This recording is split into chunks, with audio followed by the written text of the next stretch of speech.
Girlfriend of 2 years cheated with my neighbor and now lives there. About a month ago, I ended my relationship with my girlfriend of 2 years. She began going back to school a few months ago and has been carpooling with a man from her area to go to and from classes.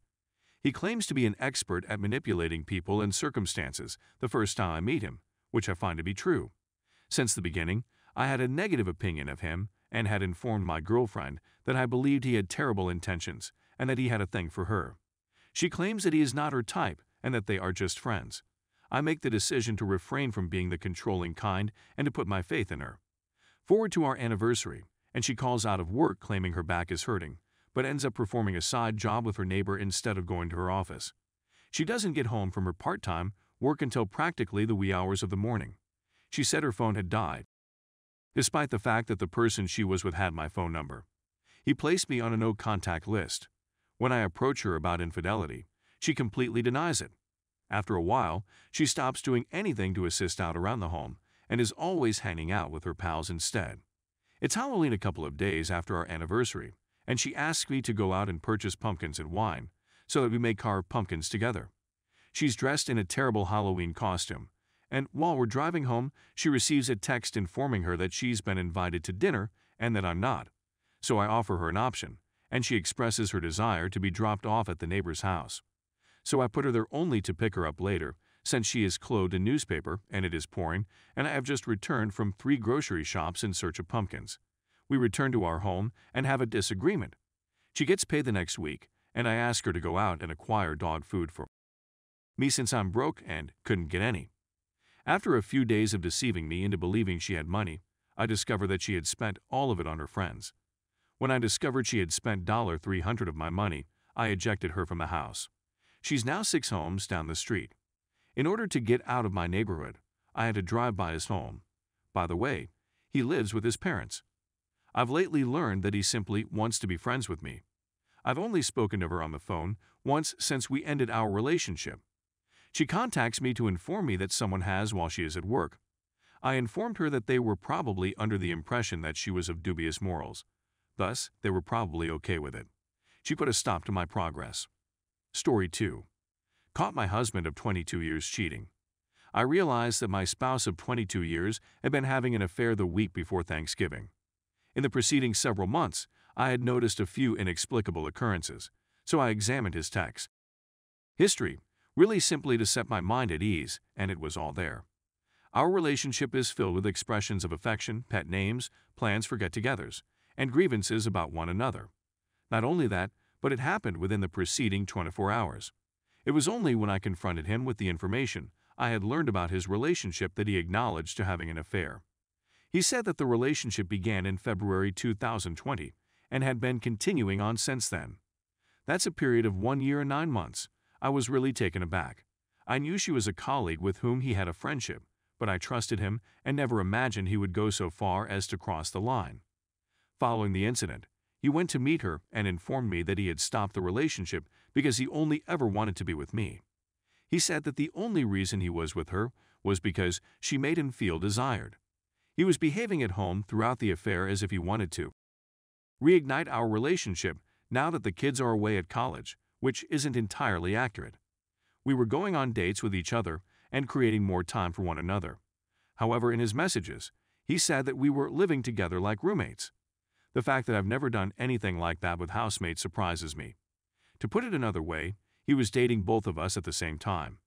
I didn't really think the affair was finished, so I used Find My iPhone to hunt him down, and he continued to visit her for the next 3 weeks after that. He took her out to dinner and a performance both Friday and Saturday nights the weekend before Christmas, one of which was a double date with another employee on the Friday and Saturday before Christmas. On Sunday morning, when he left the house on what he said was an errand and headed straight for her house, I finally admitted that I knew everything. As a result, he ended his relationship with her once again, allegedly, due to the fact that they had a lot of things to discuss. The meeting lasted 5 hours in total, and now he's stating that he wants to work through this with me in order to repair our relationship.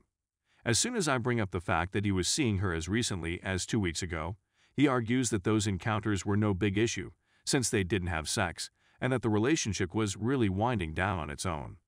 He said that they were mostly discussing their personal relationship issues.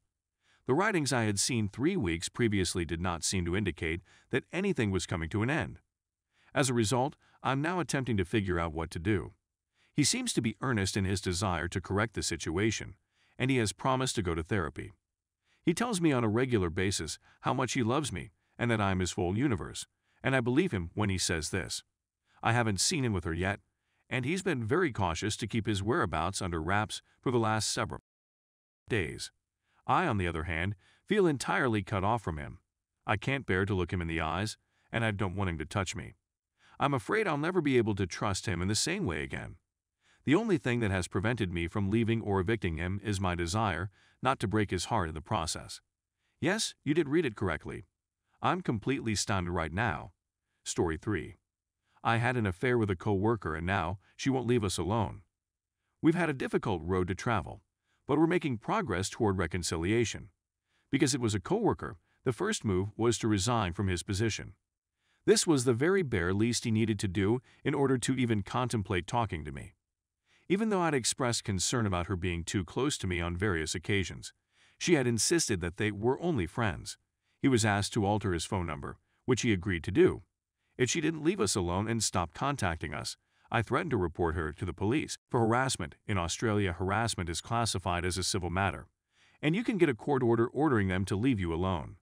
All of my husband's text message history was deleted, so I have no idea what they had said to each other. When her husband went into work to drop off his laptop and other belongings, she hid out the front and waited to talk with him. When she asked him to leave him alone, he informed her it was over. Following that, we have a week of sobbing and working out to see if we can even rescue this situation. As soon as I return to work, she appears outside my kid's school on the Friday of the following week in an attempt to ambush my husband, since she knows he picks up our son. It is her request that he not notify me since she does not want me to contact the police as a result of this. She tells him that she loves him and that she will be waiting for him when he gets back. Specifically, she wants to know whether she may drop off the Christmas gift she purchased him to our home for him.